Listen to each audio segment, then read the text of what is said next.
तेरा वोट आवाज जमीर दी है, समझ कीमती है इसनूं तन कोलों, सोच समझ के देंदे ने वोट जेड़े उत्ते लंघ जांदे अगे चन्न कोलों। तेरा वोट तकदीर नूं बदल सकदा है, भावें पुछ लै अपने मन कोलों, उस कौम ने की फला पानी जिन्हें पुछ के टुरना रन कोलों।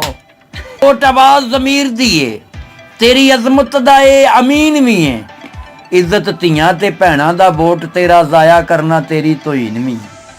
जे तू कितले गलत वरत बैठा फिर इहदा नतीजा संगीन भी है। इस वोट दा कदर है ढेर सारा बंदा भावें कोई केडा मस्कीन भी। तेगां नाल नहीं दिलां ते राज हुंदे, शमलियां नाल नहीं कद वधाए जांदे, हिकमत नाल हुकूमतां हुंदियां ने, हिक्कां नाल नहीं किले ढाए जांदे। जेबों कढ के खर्चीए पता लगे, जेब किसे दी होवे ते दुख कादा, ते जिदी अपनी छां ही नहीं आप जोगी, वो रुख भी होवे ते रुख कादा। मंगतिया महल बना ले इत्थे, रंग बरंगियां टाइलां, कमियारा हुण दुकानां पाइयां खोते मैरिज हल।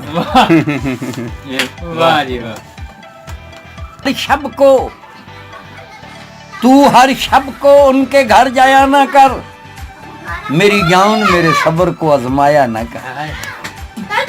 तू दे कुछ ना दे मगर तेरी मर्जी, दर पे आए सवाली का दिल दुखाया ना कर। सावन की कड़ी धूप में बेचारे परिंदों को दरख्तों से उड़ाया ना कर। माना कि तू वक़्त का हाकिम है मगर बेजुर्म असीरों को सूली पे चढ़ाया ना कर। बहुत जालिम है इस दौर के लोग, तू हर शख्स को गले लगाया ना कर।